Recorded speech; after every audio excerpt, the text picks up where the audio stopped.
Hey, it's Beth. Welcome back to Chill English Dose, a space where we learn English naturally through reflections, stories, and real-life words. Today, I want to share a reflection about money. Not saving tips, not budgeting rules, and not investment strategies, but a side of money we don't talk about very often. In adult life, money shows up everywhere. In small choices, in daily routines, and in the way we plan or sometimes delay our lives. Even when I understand the numbers, money can still feel complicated.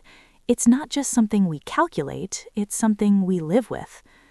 A few weeks ago, I was standing in line at a small cafe after work. Nothing special, just one of those ordinary afternoons where everyone looks a little tired. When it was my turn, I looked at the menu. I already knew what I wanted. And then I paused. Not because I didn't have enough money, and not because the price was surprising. I paused because I was deciding. Do I want comfort right now, or do I want to stay aligned with the plan I made for myself this month? It was a moment probably invisible to everyone else in line, but it felt familiar to me. Money often shows up like that, not loudly or dramatically, but as a small space between impulse and intention. And most of the time, that space matters more than the amount we spend. Let's zoom out for a moment. Lately, I've been noticing that money isn't just something I earn or spend. It's a system I live inside every day. A system of choices, trade-offs, and priorities. Every time I make a financial decision, I'm not just choosing an item, I'm choosing what matters more, now or later. That's why financial literacy is important. Saving, budgeting, and planning gives structure, but structure alone isn't enough. Even with knowledge, it's easy to struggle with money, not because we're careless, but because decisions don't happen in a vacuum. They happen when we're tired, stressed, or uncertain. Money sits at the intersection of logic, emotion, and habit.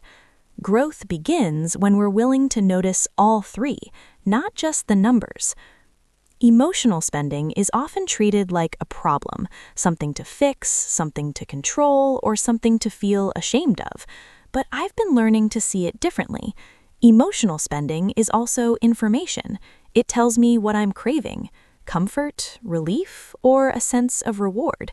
That doesn't mean every emotional purchase is a good idea, but noticing the emotional layer gives me options. When I ignore it, I repeat the same patterns.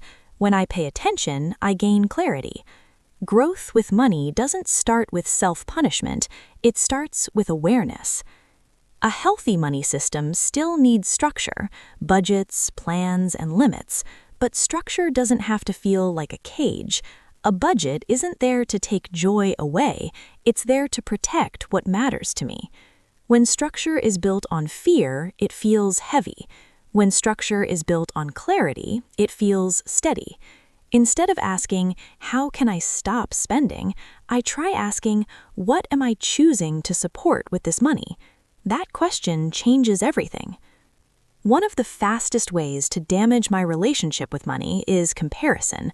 We compare income, lifestyle, and progress, but rarely compare starting points, responsibilities, or support systems. Money systems are personal, and chronic comparison creates pressure without direction. There's something interesting about the moment before we make a choice. We don't always notice it, but it's where many money decisions are actually made. In English, one word that lives in that space is trade-off. A trade-off means choosing one thing while letting go of another. It's not about right or wrong, it's about understanding that every choice closes a different door. Another word that shows up here is priority. A priority isn't just what I say matters, it's what my actions protect when I have to choose. And then there's alignment. When my spending choices support the kind of life I'm trying to build, things feel lighter. That's alignment, when my values and my actions move in the same direction. These words don't make decisions easier overnight, but naming them helps me see what's really happening. Not just how much I spend, but what I'm choosing again and again. I've come to realize that money needs numbers, but numbers need meaning. When I combine structure with self-awareness, money feels less overwhelming even before my situation changes. All right, here's a question I've been sitting with, and maybe you too. When we make a money decision, are we reacting or choosing? That space between the two is where growth begins.